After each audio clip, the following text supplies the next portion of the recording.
Some football, some hoops, and plenty more next on Sports Bar.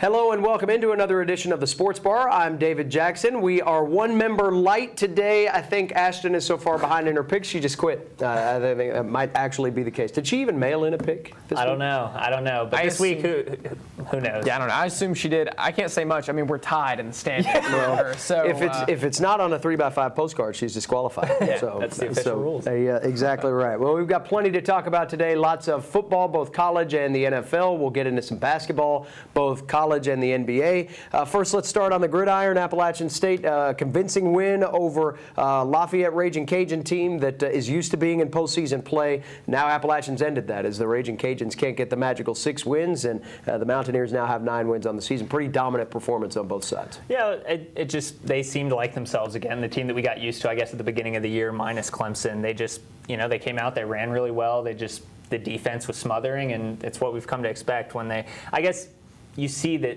where Lafayette is at this year, though. They just weren't ready to compete this year with App, and that's just not typical of them. Yeah, I thought this game was more of a product of Lafayette, just not being the same team that it was when it had Broadway and a few other guys from last year and in the years past. I thought the defense was probably the bigger story in this game. I thought the offense missed some chances, miscommunication there on the Taylor Lamb fumble where he's just pitching it to no one. But the defense had 6 sacks, 3 of which was by Eric Boggs. He had a great game. And in 2 of those sacks, completely just blown coverage. Yep. He was coming through the line of scrimmage as soon as the ball was snapped. So more miscues, I think, by Lafayette than Appalachian asserting dominance. But good for the defensive coordinator for dialing up the inside linebacker blitz because it was working, obviously. I mean, not only did Boggs have 3, I know Law had 1 as well on the same type of deal. So they must have saw something in the film. And they essentially all came through the A gap. Yep. So, certainly a feather in the cap to Nate Woody. Yep. And interesting, too, Boggs was Sunbelt Defensive Player of the Week for his efforts, the 3 sacks there. But the interesting part of that was that prior to the game, Lafayette hadn't given up an abundance of sacks. They were actually, I think they were 3rd behind Appalachian with only 10 sacks allowed all year, and Appalachian had 6 against them. But, I thought one of the aspects of the game that was certainly telling was the run defense. You had Elijah McGuire coming into the ball game for the Raging Cajuns. He needed 71 yards to get his 1,000th. He's similar to Marcus Cox, would have gone over 1,000 yards for 3 consecutive years, and he was stymied. And I mean, never, ever got any kind of big break run play. And that seemed to be the Achilles heel when things weren't going well, was that Appalachian wasn't stopping the run. That was setting up the pass, and the rest is history. Now, 2 weeks in a row, they've stopped the run, and that seems to really have limited teams to what they can do against Appalachian's defense overall. Well, Lafayette last year and the year before that, when they were playing well, much like us, they were run-first offense, or they seemed to be.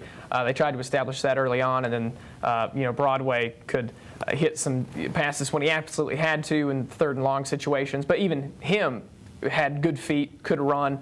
I think Nixon playing for them might have something to do with the fact that they hadn't given up so many sacks until this game because he'd played for a good portion of the season, and he seemed to be fairly elusive. So that may have covered some mistakes that their offensive line may have made in the passing game. Yeah, I don't know.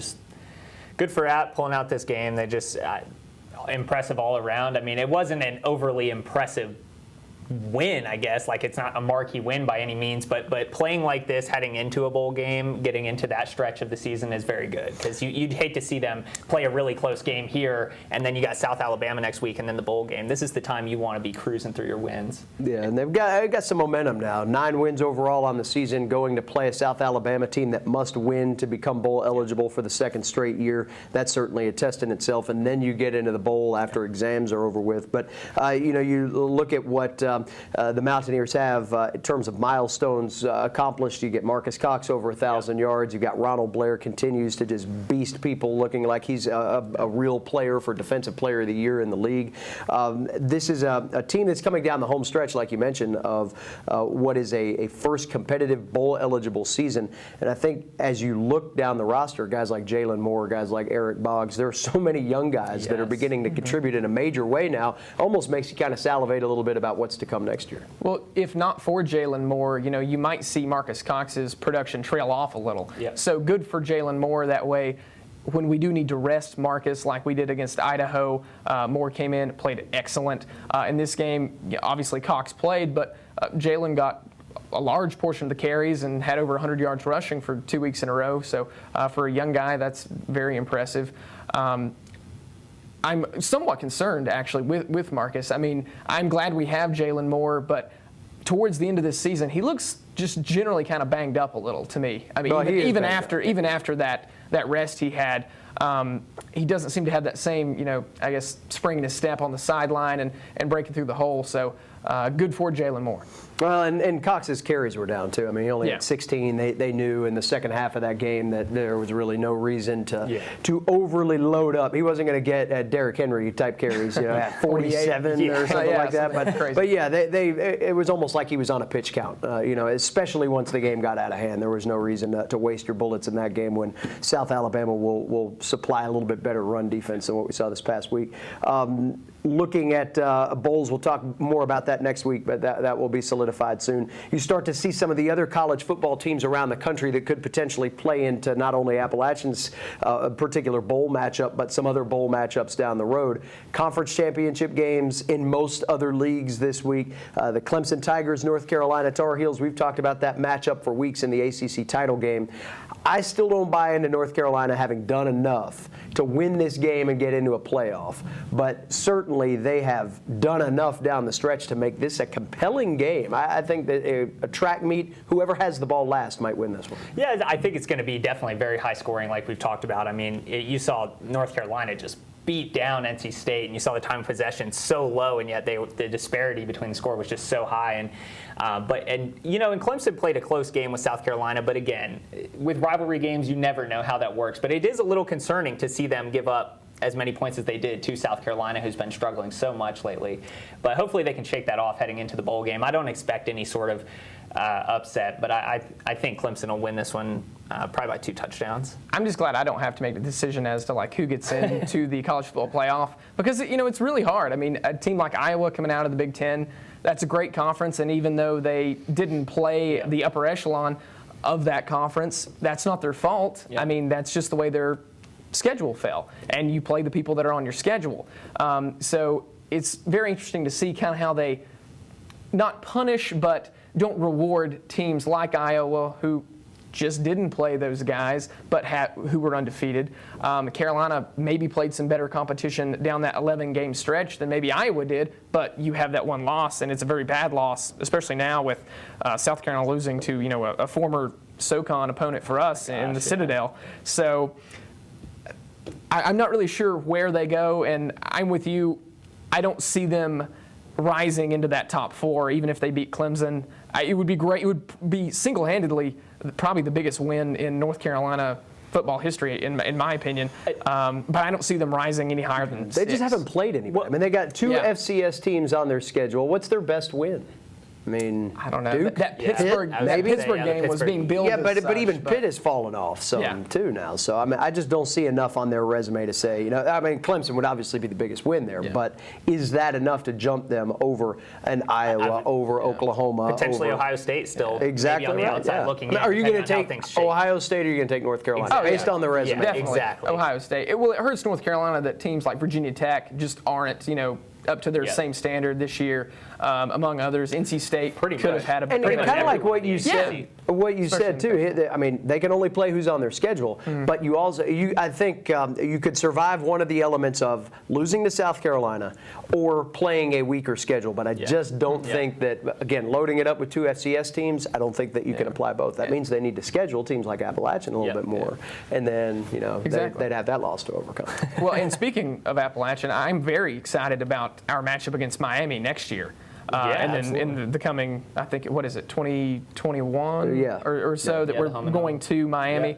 I think that'll be great for the university, and I know a lot of people who are graduating this year that said, they're not going to miss that game for the world coming up wherever they might land after post-graduation, coming up for that game. So good to see Appalachian scheduling home and homes with ACC opponents. Obviously, we already had the Wake Forest deal in place, and if that goes well, for us, hopefully that'll mean that other teams will be more likely to do that.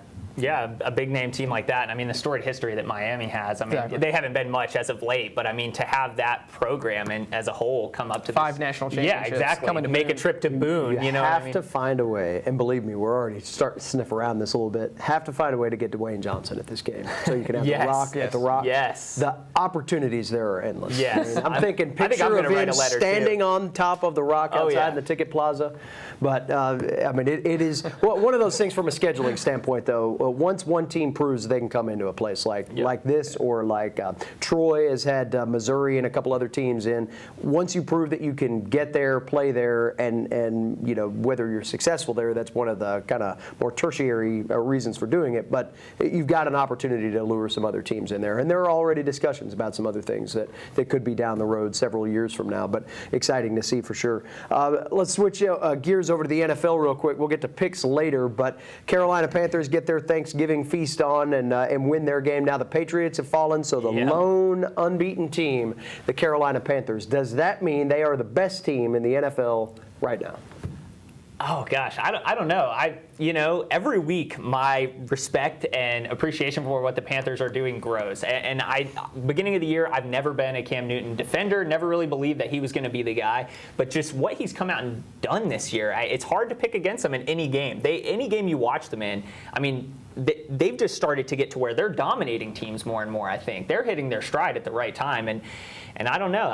I would say that right now, I mean, New England drops a loss to Denver with a backup quarterback. I think Carolina's got to be up there. Chris, David, I think this is easy.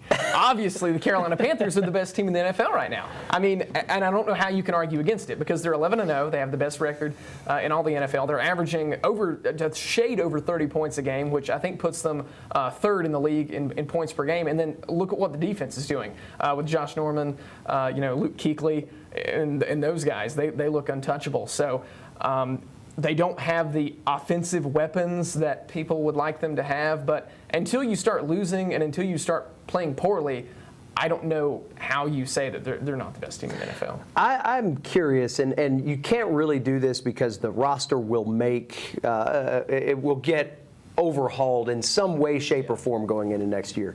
But if you had Kelvin Benjamin, would this team still be undefeated? I say no.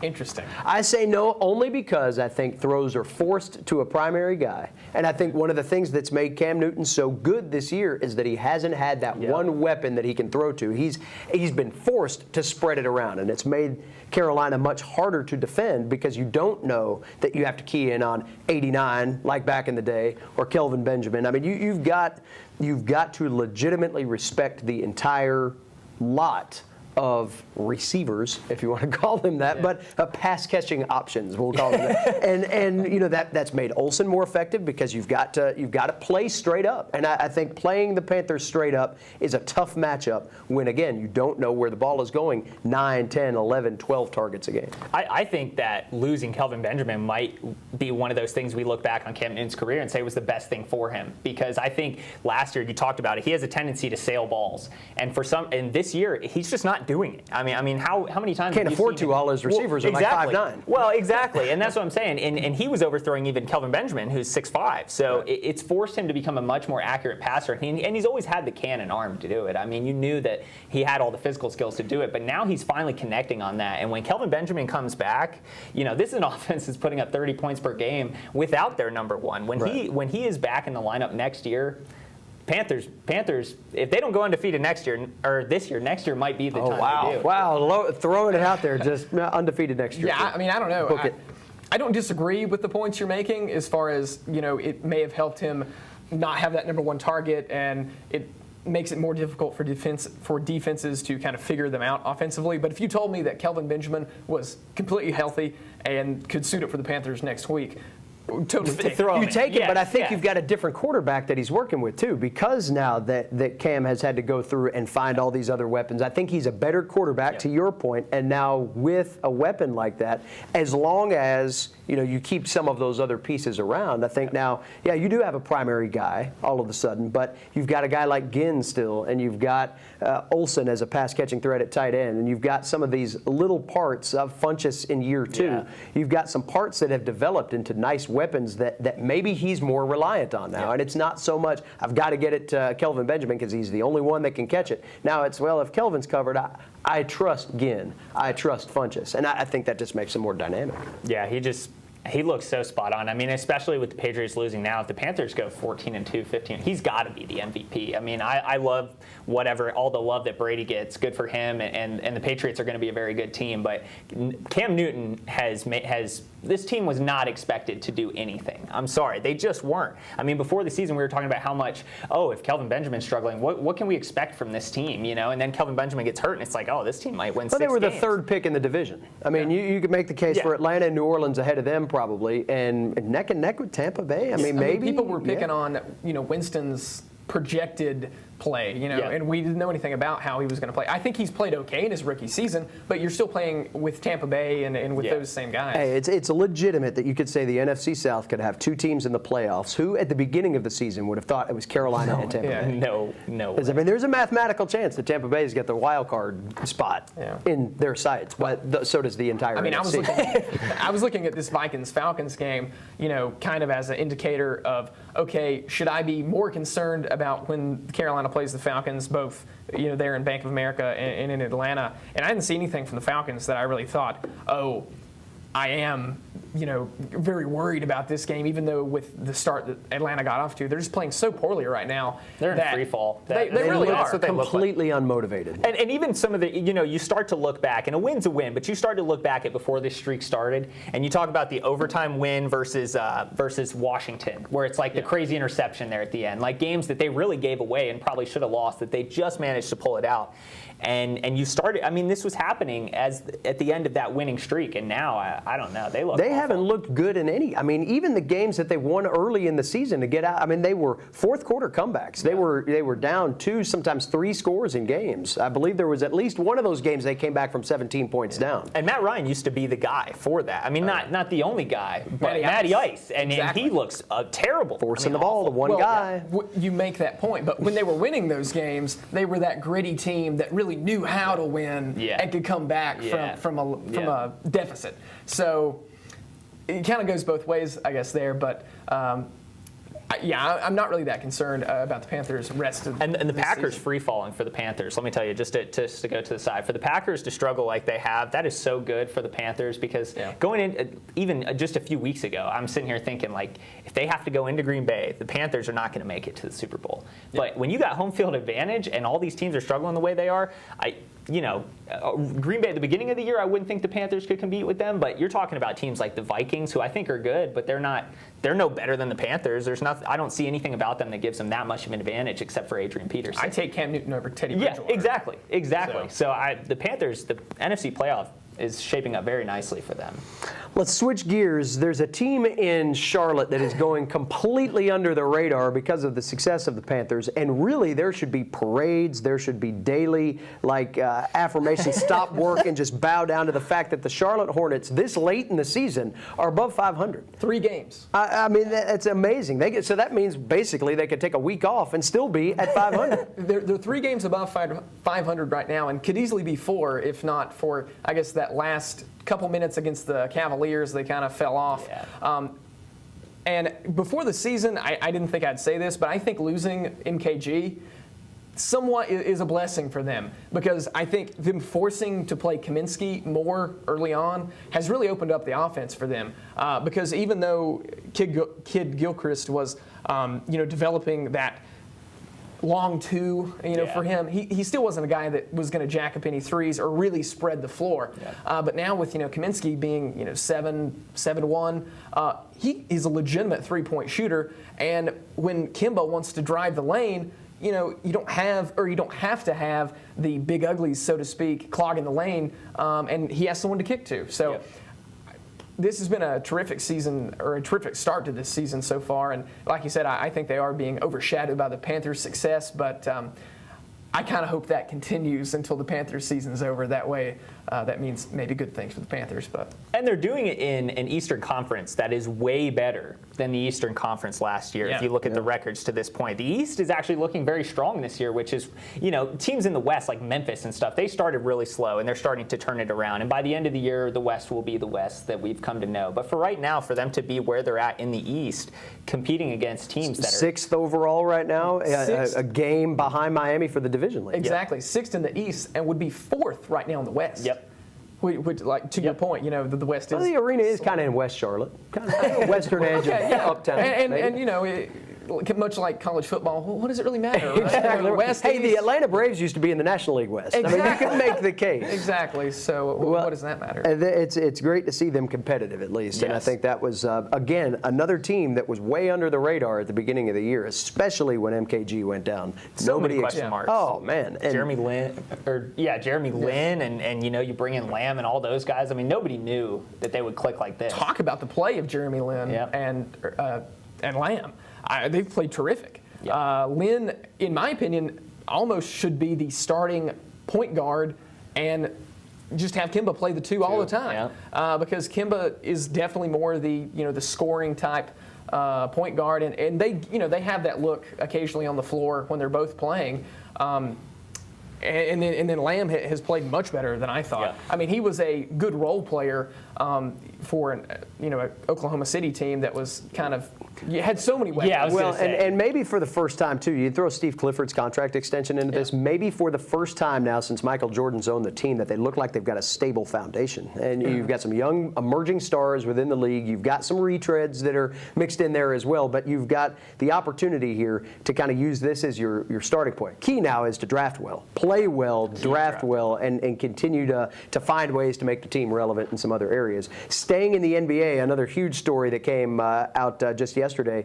Kobe Bryant saying this is it. Or writes the letter to the fans. He will get a chance to go on the Kobe farewell tour. But I think the Lakers, in some way, shape, or form, have to be okay with this, because now they can finally start fresh rather than trying to use Grandpa to try to re-energize a team that is just an absolute joke. Yeah, you can't build when you have Kobe Bryant's $35 million contract sitting on the roster, and then everyone else on the team makes 1/4 of that combined. Yeah. This is what they've been waiting for. It's a sad day in the sense that we're losing one of the greats, but we talked about it before. It was like it already had. He hasn't been playing at all like himself. I mean, the shots totals are still the same, but the amount that's dropping are way low. And when your shooting percentage is lower than the amount of shots you're jacking up, you're in tough spot. But I think he's doing a good job getting out now, because he hasn't quite reached that point yet where he's such a fading superstar that he's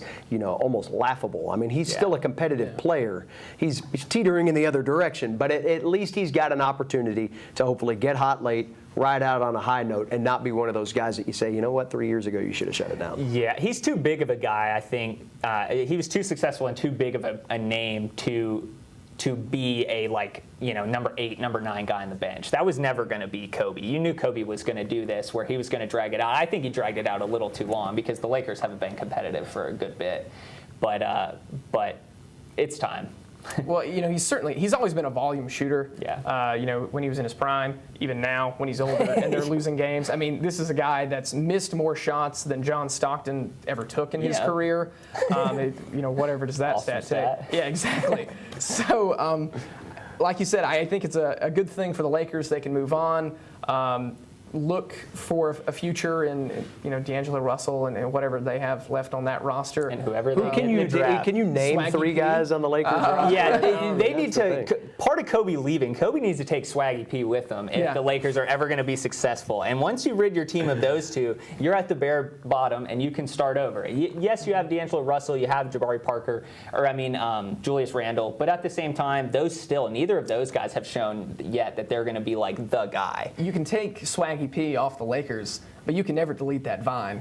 It's going to live on forever and ever and ever. But All right, speaking of what's going to live on forever and ever, let's talk about my lead in these Monday night picks because, I mean, I'm almost putting all of you in lap traffic. I've got a chance, Chris, to throw you into lap traffic this week, but 7 to a whole bunch and not a whole lot. So let's talk picks this week. I don't even know who's playing. Who's playing? Cleveland, and Baltimore. Yeah, the injured team versus the Johnny Manziel kind of sort of whatever.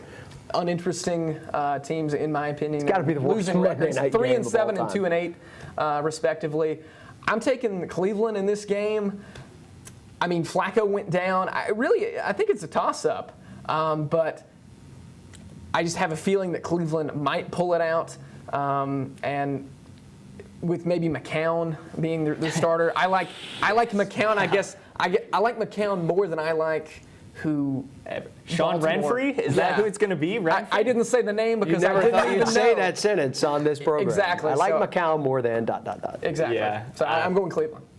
Yeah, it's going to be like 3-2, something like that. It's going to be a really terrible game, but can't pick the Browns. I'm going with the Ravens. So you're going. I understand your feel here is more like strategic rather than actual It is a little gut strategic. pick. Yeah. Right. Okay. Well, I am going. Did Ashton submitted a pick? She's going with the Browns as well. She did. So good job.